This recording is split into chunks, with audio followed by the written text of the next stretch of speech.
요즘 IMF 그러니까 국제통화기금이요.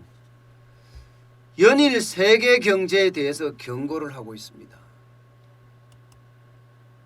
오늘은요.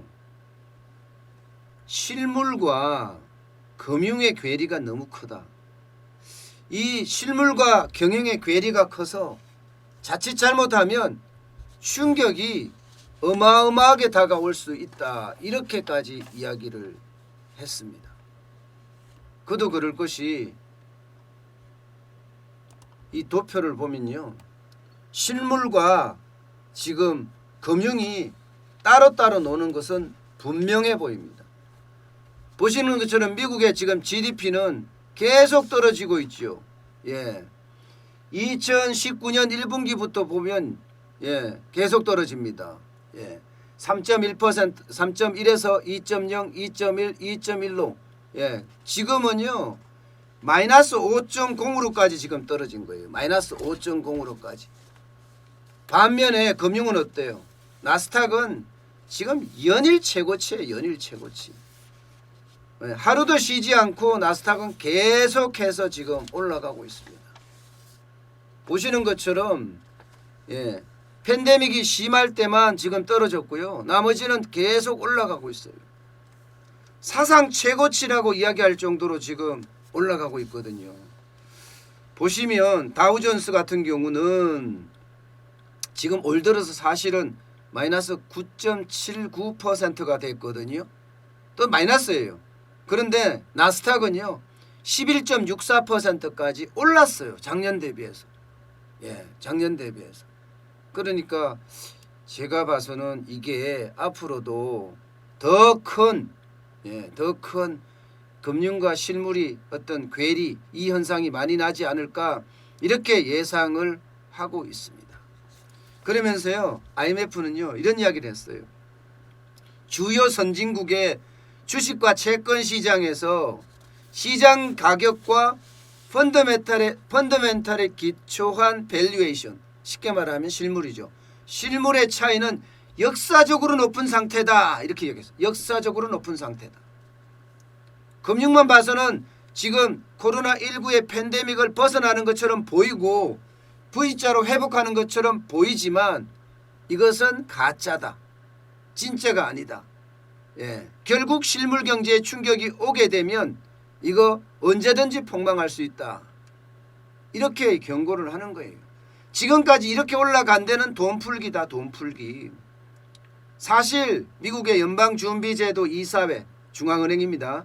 연방준비제도가 그야말로 제로금리로 하고 양적 완화하고 각종 비상기구 만들어서 정크본드에 해당하는 회사채까지 매입을 하고 이러면서 유동성을 엄청나게 공급을 했습니다. 미국이 그러니까 다른 10개국도 따라서 계속 유동성을 공급했어요. 심지어 말입니다. 지난 1일부터 무려 6조 달러에 대한 자산을 사들였습니다. 6조 달러. 자산 사들였다 이 말은 돈을 풀었다는 이야기예요.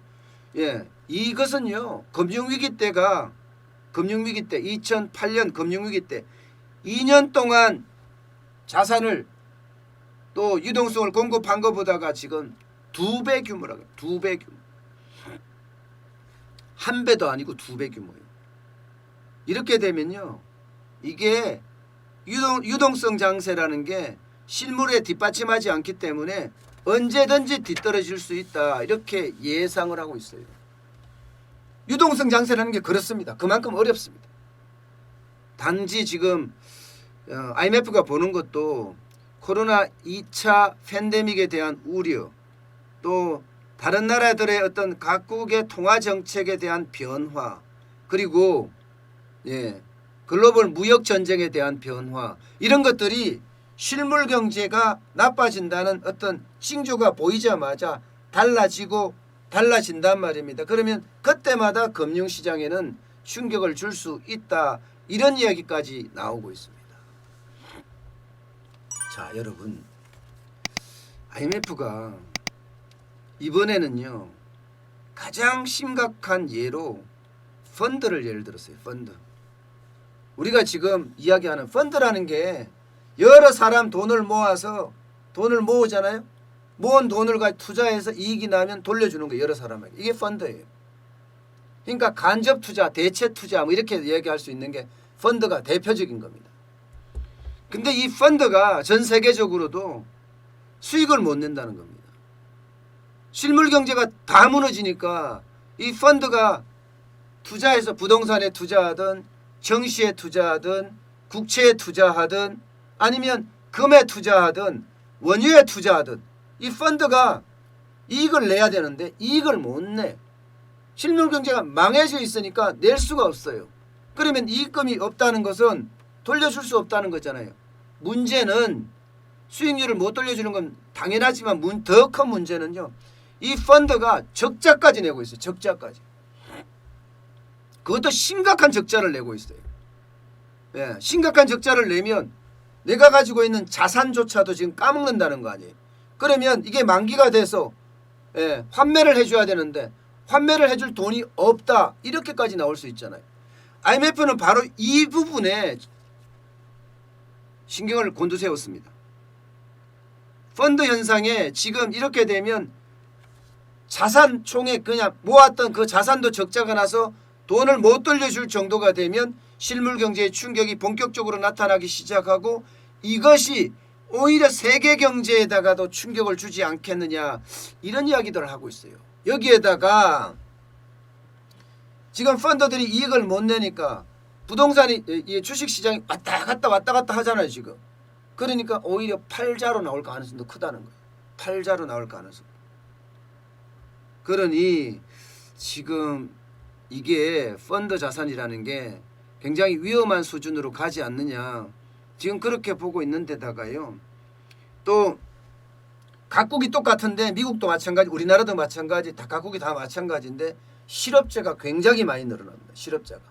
실업자가 많이 늘어나니까 이들이 뭐 생활은 해야 되고 아이들은 가르쳐야 하거든요. 때문에 돈을 빌릴 수밖에 없어요. 돈을 빌리는 게 요즘은 주담대가 주택담보대출이 잘 안 되잖아요. 미국 다 어느 나라나 지금 비슷비슷한데요. 안 되니까 신용대출을 많이 써요. 가계빚이 그만큼 늘어난다는 거예요.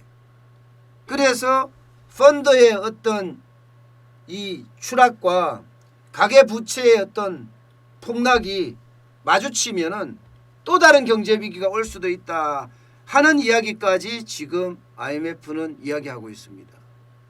생각보다가 펀드에 대한 위험성을 지금 많이 알리는 것 같습니다.